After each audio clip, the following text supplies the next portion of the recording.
Okay, so day 10. Made it. Made it to day 10, brother. Today, I really wanted to get out the house in a more significant way. And, Sicily is a beautiful island. And I want to see more of it than just the sea. Because the sea is only one side of it, but there's a huge volcano in the middle, and there's deserts, and there's woodlands, and there's all these different places. So I was looking on Google Maps thinking, where could I go today? And I found this little picnic spot. And there's all these tables here and there's no one here. But there is a place I think I can walk. And ironically, I think around here is where the Etna Park Run is, which is really cool because I used to do the park run in Finsbury Park in London. And I also did it in Richmond Park, but really more the Finsbury Park one. So it's really cool to be here and knowing that there's a park run, even though I've kind of fallen out of love with running. I'll definitely get back into running if it means I can come and do this park run. It'll be fun, especially up here in the mountains. Up here near the volcano. But yeah, and I think something just I'll say before I get cracking walking is that I remember in Stephen King's book On Writing, he spoke about when he's writing, and generally I think every day he goes for walks because the act of walking was so useful for his creativity, for his writing. And I remember feeling that a lot when I was running before, and when I was in Macedonia, I used to walk a lot because it was a very easily walkable place, and that might be a reason why my creativity was peaked in that time. There's other reasons as well, obviously, which I spoke about yesterday, but here it's not so easy to walk on the day-to-day in Catania, but it's important to take the opportunities like today. And you know what? I brought my headphones with me. This big chunky thing of headphones. I brought them with me, but I'm leaving them in the car. I don't want to listen to music. I want to just be with the nature and just explore whatever this place is. Maybe it's nothing, but I'm excited. The only problem is that I didn't bring my wallet, and I didn't bring my ID, and I didn't bring any cash. So that was my biggest worry. My wife, as people, as you know, if you watched yesterday's video, she's in Naples for the next couple of days. So I didn't tell her I was doing this, but I've been responsible and left sent her my location because I'm technically still very much new to this foreign country, so I don't know what this place is or what sort of trail I'll be walking on. And there is an active volcano around here. So I just was a responsible husband and I sent her my location saying, hey, I'm doing this, just in case. So yeah, fan-dabby-dozy. Let's get to it. Let's see what things come to mind to talk about. Creativity, embracing beauty. Oh, I didn't plan on this walk being so bloody hard. And there's all sand here. It's all volcanic sand, which is incredibly cool, but makes it hard to get a grip. And I'm wearing my Nike Cortezes, and it's not easy. It's not easy. God damn. But here we go. I think there's an easier trail here actually. Let's have a look. Yeah, look over there, down yonder. I think down here is going to be the trail I should walk on. Look at this. It's completely silent for the most part, apart from when a car comes by. But wow, look at that. Oh look, there's an arrow. Maybe I should go that way. I'll go that way. Yesterday I was talking about embracing the beauty of this place. So that is really what I'm doing today. This is stunning. This is something I missed. And this is not something I even knew was here. I didn't even know that they had stuff like this. Wooded areas. It's stunning. I'm so hyped right now. I'm very grateful in this moment. Look at this. These mushrooms. Definitely shouldn't eat that, but I didn't bring any lunch. So what are you gonna do? Yeah, I'm not using the mic right now. I hope you can still hear me. Oh, look at this. Is that a dog or is that a very small bear? I don't even think there's bears here actually. But yeah, amazing to be outside. I feel already the juices, creative juices are flowing within me. Wow, I'm actually so euphoric right now. This is incredible. I'm speaking it out loud, this euphoria that I feel. Yeah, because look at this. Just look at it. You can't put a price on this. I know it's grey. It's not the nicest of days, but this is magical. You know, as filmmakers, as artists, you can't create art inside your own home. You have to get out in the world. Then you can go back to your room. It's like a well, right? When you go to the well, you've got to leave your house to go there, right? Don't know if this analogy makes sense, but if we just use this idea that we have to get out of our homes to then return to our homes to consolidate the art, to finish the art. But we have to get outside and be inspired, because being an artist is being alive to the world around you. It's having your, just being out there, being a person of the world, whatever that means to you. And I'm trying my best to know what it is to be an artist. And I think the other thing, despite me saying that you need to get out in the world, I think maybe I could change that and say I need to get out in the world to produce art. I don't create my best art or my best films or my best ideas when I put myself inside too much. If I allow myself to be distracted by all the social media I consume, by being caught up in my own thoughts. It's like anything in life. We have to just get out and experience the world and be alive. I remember when I used to cycle. Let me stop me for a second. When I used to cycle from Hackney all the way back to southwest London. And I used to cycle, it was about an hour journey. I used to cycle occasionally. And I remember feeling like so grateful for my health. Because it's like I'm 28, 27, 29, whatever. And I can cycle all the way across London with no issue. Right now I'm walking on this hill. You can see it's not low down. Obviously I haven't walked the whole way, but I've just walked a significant part now. And that's thanks to our health. Look after ourselves. To be a great artist means to look after your health so you can get out in the world, so that you can keep creating, so that you can finish your art. Whew. I'm gonna keep walking. Look at these trees. I'm fascinated by them. They look almost like they have had the bark stripped from them. Super interesting. I've got my camera with me. I'll film them. I don't know what I'll use them for, but they're very, very interesting to look at. Very, very interesting. What do you think when you see these trees? What ideas come to mind for you? You know how they're slanted to the left, looking down at the mountain, and they've almost bared their skin. It looks like something has stripped them of their skin, of their bark. It's interesting. Let me know what ideas come to mind. People must come here a lot in the summertime, I guess. Look at this little rock. How heavy do you think this is? Ooh, that's quite heavy. Ooh. Ooh. Ooh. Heavy, uncomfortable.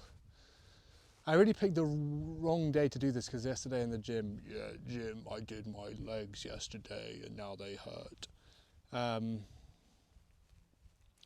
I just got my camera out and I was trying to film a few things. I filmed the trees, I filmed this little hut behind me. I filmed myself approaching it from the outside and the inside. Something I do think there is a level of preparation that needs to go into filmmaking of a more narrative style. You know what I did the other day with Carmel? There's a guy running. Where's he coming from? Can I see him behind me? Oh, I'm scared. Is he going to kill me? Look at him go. Incredible. Incredible, this guy's trail running. It's fantastic. It's about my build as well. Kind of like a big... Well, when I was running, I think I've lost a bit of weight since then. Kind of my kind of style, back when I did my marathon. Kind of a chunky, heavy runner, but flipping, look at him go. Powerful man. He's been running hard since the whole time I've been walking. But yeah, in terms of like a narrative filmmaking, you know, to go back to what I was saying, when I did something with Kanma the other day, it was more, let's see what is off the cuff that she says. But if I was to come and film something here, which I kind of started to do, and I'm not going to continue because it doesn't feel like a good use of time. But this whole experience being out here, I feel inspired to go back and write something. I think I've got a few ideas. And actually, writing does take time, you know. If I keep saying I might, who knows what I might do, but I've got to stop saying But the writing process takes time. And thinking about the story you want to make, the characters, the setting, the style, all of this, if you're thinking about it all the time, which I kind of am, I'm building together something. That is part of the writing process as well. That is part of the creative process, to think, to give yourself the time to think. This is what's really nice about being out here. I'm just thinking, no music, I'm just out here and I'm in my own head. And being in my own head in a good way, because I've been in my own head a lot in a bad way. But I need to be in my head in a good way, think creatively, what sort of things are inspiring me, like those trees, like this cabin, like this campfire. Got to get out. You just got to get out. If you want to do anything creative, you've got to get out of the house. I don't know if there even is a lot of messaging about staying inside, committing to writing something, don't leave the house till you write something. But Stephen King, like I was saying in his book, he would walk a lot every day and he would write 4 hours a day. And he's in the stage of when he's writing, he writes 4 hours a day, he writes 6 pages, and he walks. That's it. That's all he does. He gets out, he writes.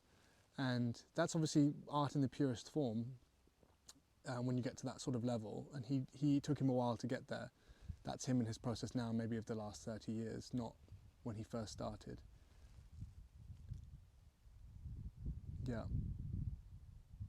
He's amazing. I really love him. I think that I haven't even read all of his books, but that book on writing is the most amazing thing. He used to write stories for a magazine when he was young. He used to write stories for a magazine, send them in, and they would get rejected. And he would put each rejection letter on the wall with a pin. And then he would put them one after the other, one after the other, one after the other, on top of each other. And eventually the pin fell off. And what did he do? Because he would send them in, get rejected. These are all rejection letters for stories he submitted for a crappy little magazine. And what did he do when the pin fell off? He put another one in. And he just kept going. He didn't give up. There is so much failure and rejection in this process, in the creative process. If you can't get on board with rejection, then you're never going to keep it going.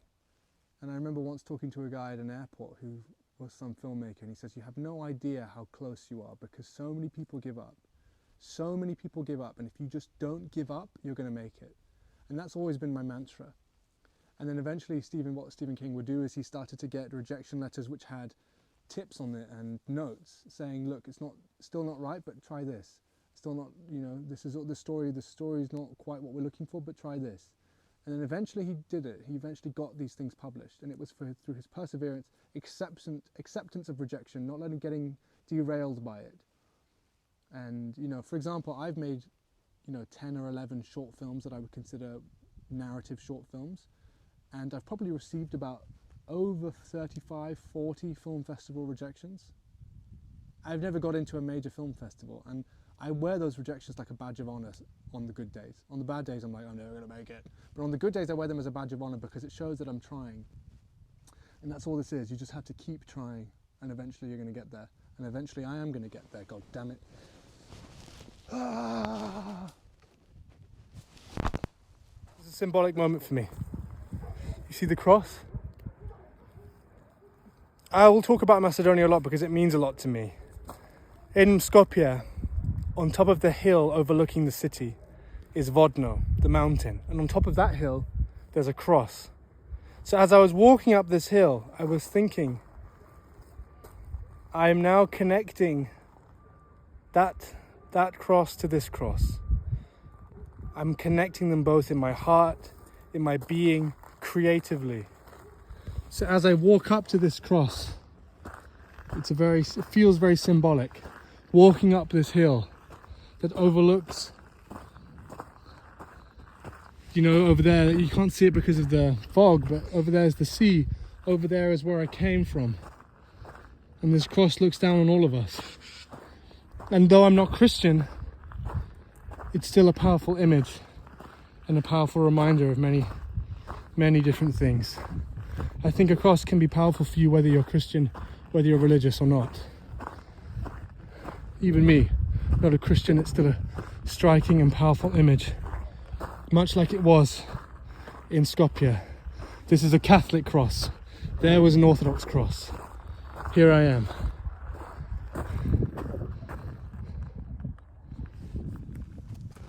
Well, I made it to the top. Also, warm winter's stash. Thinking of you always, my dear brother. Okay, here we are. I made it. I made it to the top, and I was just explaining with the cross and the symbolic thing it means to me.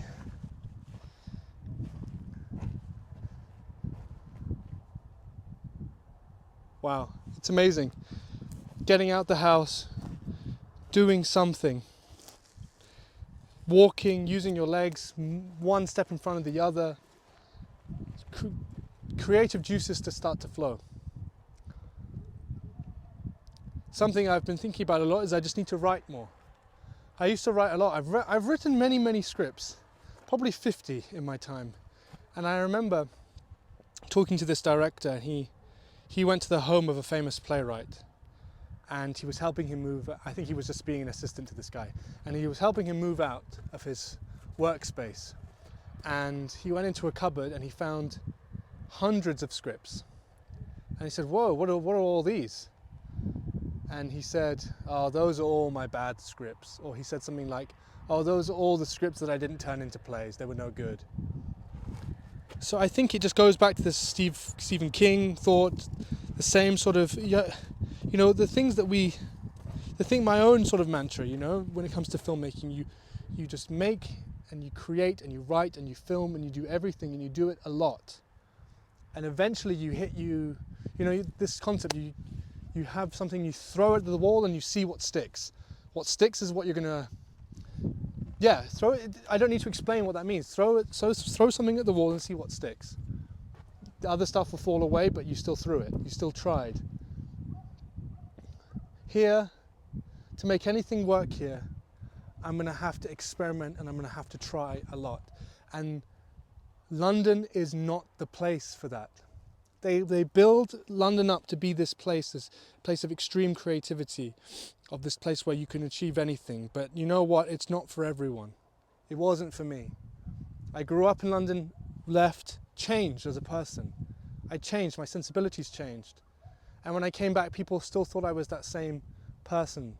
And obviously, in some ways I was, but I was forever changed by my experiences of being away from London. Then I came back, I tried to make it work. But I could not fit into that structure. And whether it's, there's something wrong with me that I didn't want to conform to the over-sexualized nature of that industry in terms of what's out there. It's overly sexualized, it's overly politicized, it's championing people that are different to me. Because I think people will look at me in that industry of a lot of, different backgrounds of people, all sorts of backgrounds, and where the film and creative industry is moving in London. They see me And I was having to lean into my Persian side. Yes, my name is Louis Nabil Jalili. You know, I'm Iranian first, but I'm not Iranian. In my sensibilities, I mean, I am Iranian. I'm half ethnically Iranian, but my sensibilities are I'm English. I'm an English boy who went to a private school, and understandably, someone in London, where when it comes to that point, they're not gonna champion me because I've had so much given to me, and it's true. I've had so many opportunities given to me, an amazing education, and everything I'm so grateful for. And I could have still made it work in London. I was still persevered and made things happen. But to be here, when I was getting to know Gloria, I was excited about backing myself in a place that was not London, and I love it. I love it that I'm here. I love that I'm standing on top of this mountain overlooking these towns over here, because I actually think it's easier here for me. Like, it's on the surface, it's not. I think that I don't know what sort of filmmaker I will become here. I have my goals and what I want, but the future being so uncertain is scary, but exciting. I want to try and allow myself to be formed by the experiences and by the experimentation here. A lot of when I came out of film school, I was pretty sure that I was going to do comedy directing. I was going to be a comedy director. I was going to make comedies. And maybe I still will. I still think that my natural talent is in writing and directing comedy. But I will try to do that here. But maybe my experiences here will provoke something else within me and within others, because it has to be collaborative. And I've had some really nice messages from people who have responded to either some of my reels or from the messages I sent yesterday. And it's funny, my wife said to me, she said, "So, are they going to give you a job?" And I was like, "Gloria, no. All of these things, nothing has happened yet. All I'm doing, in a place like this, in a place like London, you'll find a filmmaker around every corner. In a place like this, I don't know how many filmmakers are in here. In this town here, maybe there could be one person who is an actual working filmmaker, and maybe there's 200, 300, whatever, 500 people who would love to do it, but the opportunities do not exist for them. So how can I find these people who have that inclination, and how can I use my experiences and my education to work together to create something authentically Sicilian and Italian, but with my own sort of flavor on it? And let them, create, and let them write with me. They're out there. And so what I was saying to Gloria is that actually just finding the people who are doing stuff here is a victory in itself. Maybe I'll have a 10% hit rate of people who will actually meet and have a coffee with and talk to. But that's amazing. And that's the victory. The victory is finding the people to contact sometimes. Sometimes that's the victory. And then the next stage is, the next victory is, after that, going for a coffee. And after that, it's thinking of an idea to work together. And after that, it's working together. And after that, it's finding another way to work together for money, or something like that. It's a process. And I'm here, and this is what this channel is. It's a process-driven channel. It's a channel to experiment. It's a channel to speak things into existence.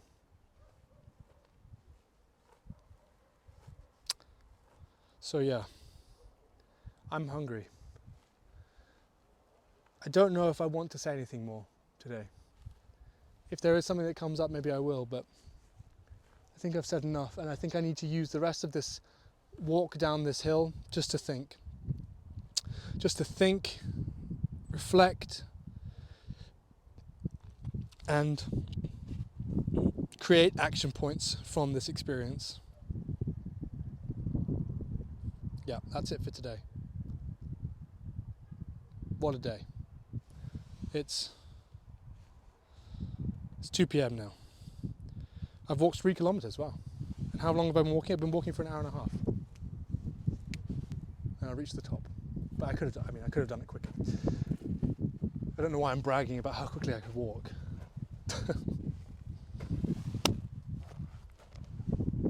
Goodbye, everyone. See you tomorrow.